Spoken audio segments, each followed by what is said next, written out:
BRS working president KTR వ్యాఖ్యలకు మంత్రి సీతక్క ఘాటుగా కౌంటర్ ఇచ్చారు.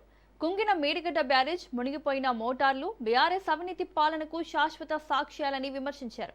కాళేశ్వరం ప్రాజెక్టును ఇంజనీరింగ్ అద్భుతంగా కాకుండా అవినీతికి నిర్మించిన స్మారకంగా అభివర్ణించారు. 1,00,000 కోట్ల రూపాయల అవినీతి కారణంగానే కాళేశ్వరం ప్రాజెక్టు దెబ్బతిందని ఆరోపించారు.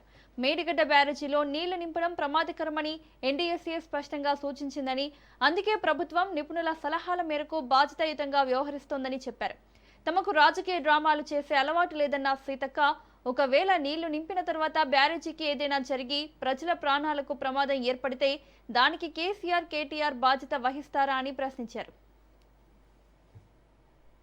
కన్నెపల్లి పంప్ హౌస్ లో మరి నీళ్లు ఎత్తిపోయాలనేటువంటిది, అది ఎత్తిపోయడం మూలంగా వాస్తవానికి మేడిగడ్డ కుంగిపోతుంది. భవిష్యత్తులో గోదావరి పరివాహక ప్రాంతాలన్నీ కూడా ముంపునకు గురయ్యే ప్రమాదం ఉంది. కాబట్టే ఆ ప్రభుత్వము ప్రజల రక్షణ కోసం, ప్రజల సంక్షేమం కోసం, గోదావరి పరివాహక ప్రజల యొక్క సేఫ్టీ కోసమే ఈ నేషనల్ సేఫ్టీ అధికారులు ఇచ్చినటువంటి నివేదికను ఫాలో అవుతున్నారు. మీకు నిజంగా చిత్తశుద్ధి ఉంటే కేటీఆర్, మీరు ఏదైతే ఈ నిపుణుల కమిటీ కేంద్రం నియమించిన నేషనల్ సేఫ్టీ అథారిటీ ఏదైతే ఉందో ఆ టీం దగ్గరికి వెళ్ళండి, ఆ నిపుణుల దగ్గరికి వెళ్ళండి. మీ స్వయం ప్రకటిత నాలెడ్జ్ని, మీ మేధావితత్వాన్ని